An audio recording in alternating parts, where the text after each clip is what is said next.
Alright, in this video I'm doing my recap for Fight Night Gamrot versus Salkilld, and I didn't expect too much from this card. I thought it was just going to be alright, and it was kind of just alright, but there were some fun fights, there were some good finishes, and the main event was pretty crazy. And I went 10-2 overall on picks, so I'm pretty happy about that. And I'm going to have timestamps in the comments if you want to skip around to specific fights, but I'm going to start with quillan Salkilld versus Gamrot and then go to the bottom and make my way back up. So if you enjoy the video, please like, please comment, please subscribe, and let's go ahead and get to the recaps. And starting with quillan Salkilld versus mateusz Gamrot, man, this was impressive as hell. I'm going to be honest. I expected quillan Salkilld to get a finish. I expected a knockout though.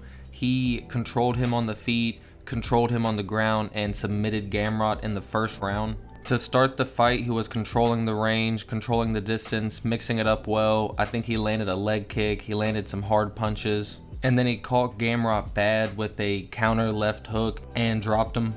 Gamrot was able to recover, he shot a takedown, quillan Salkilld stuffed it. They started scrambling a little bit, which quillan was honestly winning the majority of. Gamrot did catch him in a heel hook or a leg lock, and it kind of looked tight for a second, but quillan Salkilld looked pretty confident and pretty calm, and he maintained his composure and he got out of it. When they got back to the feet, quillan was winning there again. He was just faster, he was landing the harder shots, and he even shot his own takedown on mateusz Gamrot, which he got. And I'm pretty sure he landed a couple shots from the top, and then Gamrot tried to get back to scrambling, but quillan was just making it very difficult. He's very long, he's very athletic, and he looked much better on the ground than I thought he would. And eventually Gamrot gave up his back trying to get to his feet, and at first quillan Salkilld threatened a submission but didn't go for it, acted like he didn't have it, but then when Gamrot tried to get back up again, he sunk it in and it was pretty tight, and Gamrot tapped pretty quick. Quillan Salkilld hurting Gamrot on the feet is not very surprising, and him outstriking him on the feet is not very surprising, but him taking him down, beating him in the scrambling, and submitting him in the first round is just, man, like, I don't know. That's very impressive. Not many people do that. Oliveira couldn't even submit Gamrot in the first round.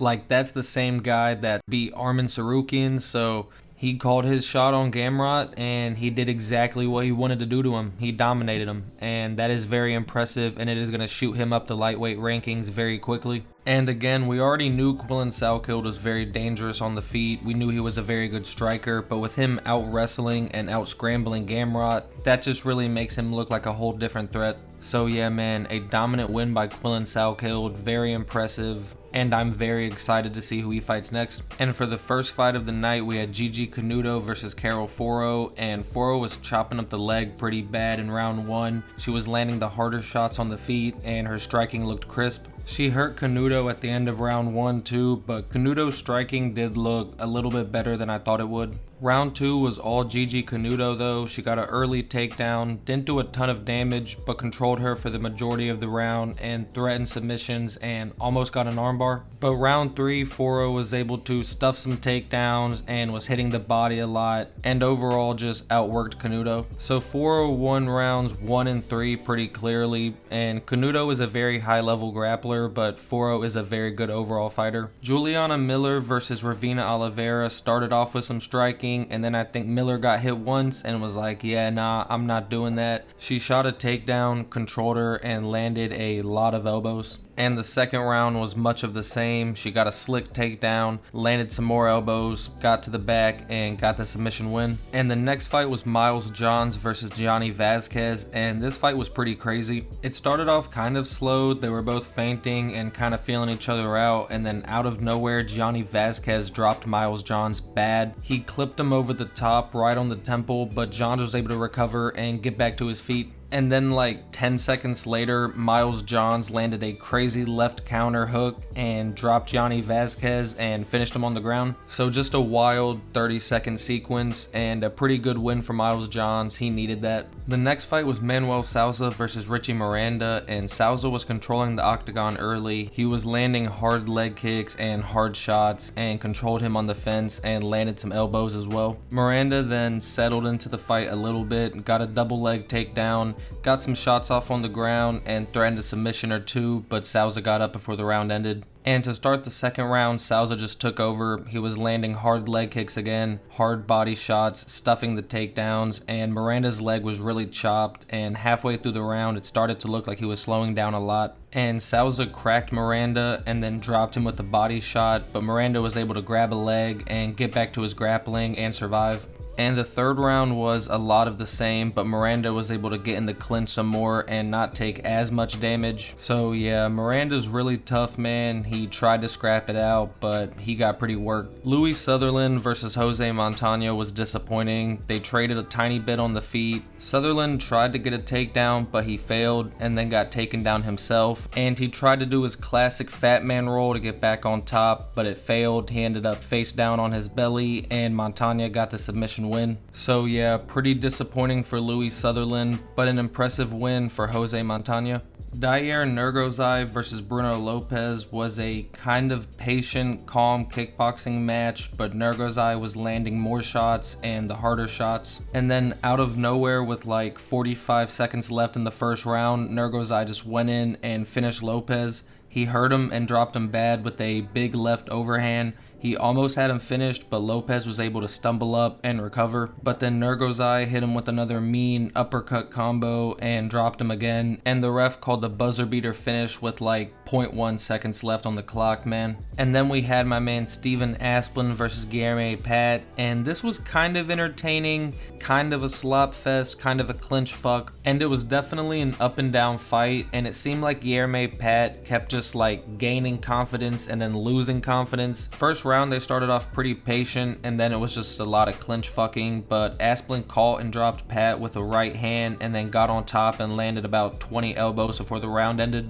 And then to start round 2, Guilherme Pat just started catching Aspen. It looked like he remembered how to strike. They got back to clinch fucking a little bit, and then Guilherme Pat dropped Steven Asplund. But to start the third round, Steven Asplund caught Guilherme Pat with a hard head kick combo and had him in a guillotine for about 30 seconds, and it kind of looked like he almost had it, but Guilherme Pat got out. And then after that, Guilherme Pat forgot how to strike again. He was fading a lot, and it was mainly Steven Asplund striking at range, and of course more clinch fucking. So Steven Asplund got the decision win. I thought he won rounds 1 and 3. He was pressuring more overall, landed some good elbows, and won the majority of the clinch fuck battle. And I'm not gonna lie, I low-key fell asleep during the Billy Ray Goff versus Ty Miller fight, but from what I saw, Ty Miller was winning the exchanges on the feet the whole fight. He out-kickboxed him, stuffed all 8 takedown attempts, and just really controlled the range and controlled the fight. And he hurt him multiple times. He dropped him once, maybe twice, and he hurt him really bad early in the third round with a straight punch. It looked like Billy Ray Goff was finished, and the ref called the fight. Ty Miller landed over 100 more strikes than Billy Ray Goff, and he's really good, man. It was just a total beatdown.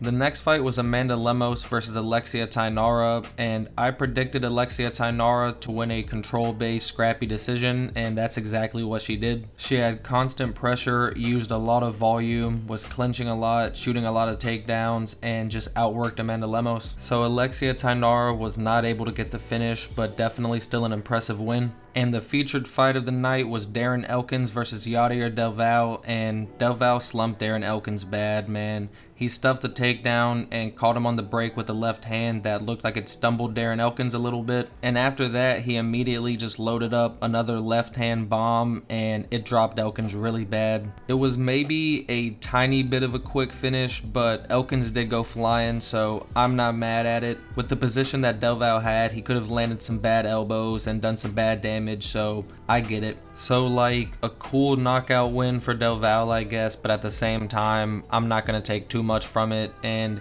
a sad retirement fight for Darren Elkins for sure. He definitely should have got a little bit more of a layup, but man, it is what it is, I guess. And in the co-main event, we had Diego Ferreira versus Billy Quarantillo, and it started off quick. They were both throwing a lot, but Billy looked a lot slower and a little behind to me. He got his takedown stuffed, and Diego was able to get a takedown of his own and get some control time in, and I think he won overall on the feet as well, so it was a pretty clear first round for Diego. In the second round, Billy looked better with the kicks and the pressure, but Diego was catching him a lot and winning with his volume. He also got another takedown or two, so to me, he pretty clearly won the first 2 rounds. And to start the 3rd round, Billy was back to pressuring off rip, running forward, throwing hooks, ripping body kicks. Diego was still catching him a lot on the feet, but Billy just kept eating them, and he got a takedown with like 3.5 minutes left in the round, but he got his position reversed. Diego got to his back. They scrambled again. Diego ended up in a full mount for a second, but then they both got up, and after that, they got back to swinging. Diego caught him with the mean hook, but Billy ate it.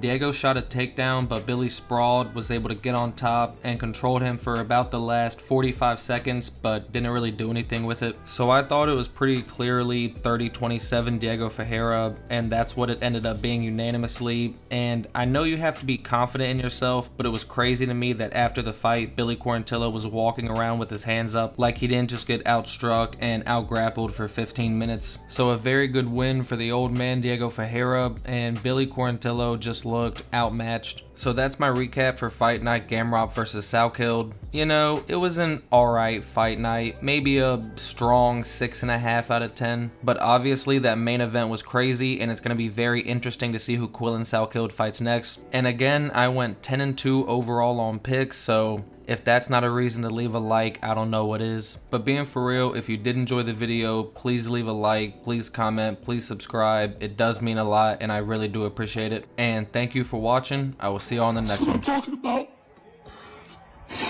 This shit means something to me, man.